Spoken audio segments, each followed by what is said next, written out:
Hello. So, I know most of you have been anticipating this, so let's talk about twerking. I'm going to use Miley Cyrus, a current pop culture phenomenon, to connect her to bigger social issues and reinforce the power of storytelling and why it's so important. So, let's start with the definition. As you can see, the origin is pretty scarce. It doesn't get back to who people are as a people, anything to their culture, or say anything about the originators. And the originator of twerking is definitely not Miley Cyrus. She is very current, she's very cool, she loves to twerk, but is she hashtag about that life? No, she's not. And that's problematic because her use of black culture as a mask, as a fad, to take it on and off, is a problem. And that's why navigating race and culture is such a big issue. But we have to honor that complexity when talking about Miley Cyrus. She's not someone who is simply just an icon for sexual liberation. And she's not someone who is simply just someone using black culture as an image. She's both. And it's harder to look at her both ways than taking the easier route of categorizing her as either or. So we have to honor that complexity. But what is culture? Culture is a set of defined values, ideas, art, memories, and history for a people. And appropriation is taking that out of context without respect to the culture and history of the entirety of the people. Examples like Halloween costumes aim to make a profit off of an entire people, minimizing them into one aspect, which is disrespectful, erroneous, and does not give the scope of someone else's entire story. So, someone else's story should not be a marketable commodity, and when we make it such, we're flattening their entire experience and making them into something that they're not. Someone's culture should not be a fashion trend or a fad that can be taken on and off at will, because it's simply not. The cultural appropriation can even go so far as to become blackface, which is a racist and erroneous, disrespectful portrayal of an entire race, as evidenced by all of the white people behind me. Everyone is white, I can assure you. But, thankfully and fortunately, racism doesn't usually manifest itself in such blatant, horrible ways.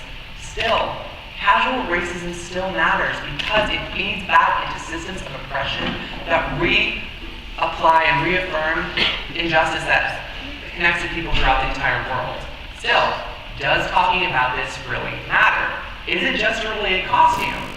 It might just be a costume, but still, that reifies personal stories of injustice and oppression that affect people across the world.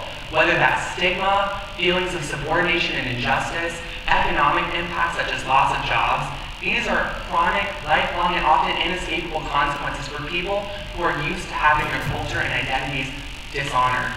But what do? I hope by giving you impact and insight into what I do in my daily life, you can apply this in what you do, in what you speak, think, and act.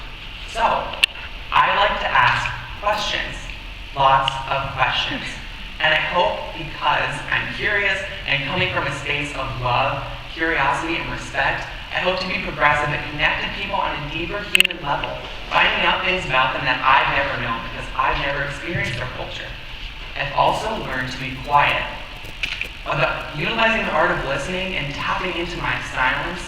Being silent lets someone else tell their story and let me know who they are inside and where they come from. By letting others tell me their lived experiences, they can tell me who they are rather than me telling or assuming who they are and where they come from. It allows me to connect to them on a deeper level, and sharing our experiences together allow us to show our humanity for each other.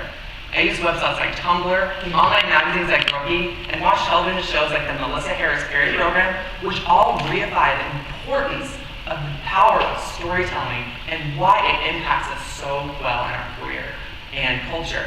I also look into my own cultures, whether it's attending Celtic festivals or celebrating Hanukkah every December with my for-real brother and my family. I'm able to look into my own culture and celebrate my story, willing to share with people and be open in my everyday life. And I also look to empower people, unlike the women back here, who aren't giving Muslim women the power to embrace their life, or Miley Cyrus, by using black women as props. She's not letting someone honor their own complexity of their story. Honoring complexity is so important to me. So, I encourage you guys to talk to each other. Let's talk to each other, because celebrating our cultures and celebrating our differences helps us become united as one. Thank you.